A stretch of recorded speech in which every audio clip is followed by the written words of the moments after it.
Добрый день, мои дорогие сябры!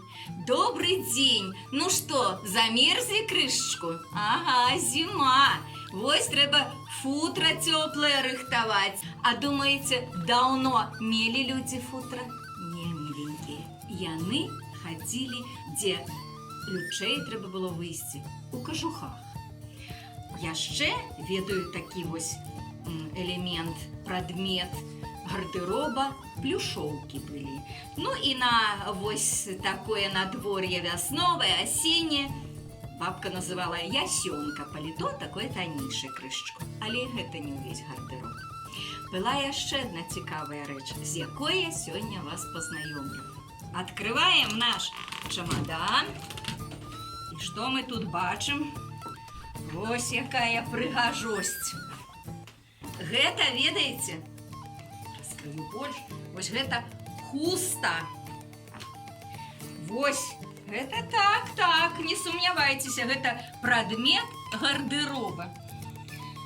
Тоўстая суконная хуста.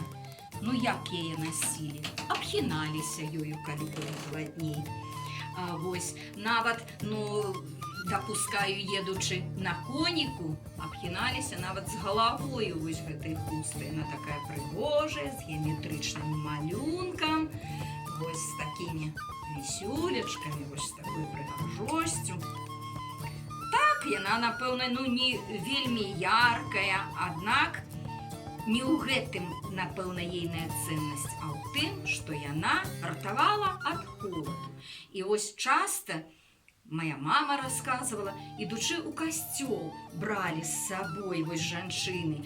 І калі была слота, дожджык, канешне, яна з воўны зроблена, суконная, вось каб яна не звалялася, не страціла свайго выгляду, неслі на руку павесіўшы. І прыйшоўшы ў касцёл, змарыўшыся, стаміўшыся з дарогі, абхіналіся, каб не захварэць. Вось такой тоўстай хустай. Зараз я прадэманструю, но я не складаю на вугал, але вось. І я абхінулася, мне цёпла і утульна ў ёй. Бачыце? Вось гэта таксама засталася ў спадчыну ад мамінай цёткі хуста. Вось яна з сабой брала яе абхінуцца ў касцёл. А яшчэ ёсць адна прыгожая рэч, калі мы ўжо гаворым пра хусты. Вось такі шалічак. Чорны, прыгожы. Вось з такім узорам. Ён таксама вельмі здаўна ў нашай сям'і захоўваецца. Гэта яшчэ, калі моя бабуля была маладой дзяўчынай, так у Вільні, вось купілі, набылі гэту прыгажосць.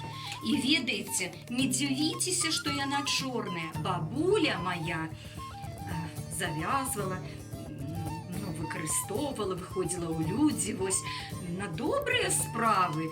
Не жалобная гэта хуста. Гэта так, як у Коко Шанель, якая казала, што ў кожнай жанчыны павінна быць маленькая чорная сукенка. Дык вось, сябры, напэўна, ўсё-ткі такі прыгожы шалік, вось такое ўпрыгажэнне павінна быць таксама ў кожнай жанчыны. І моя бабуля, я хочу пацвердзіць гэтыя словы, фотаздымкам. Яна адзявала вось гэту прыгажосць на вяселле. Не на сваё, а калі ў якасці гасцей яны ехалі з дзядулем. Вось бачыце, гэты фотаздымак, гэта вяселле.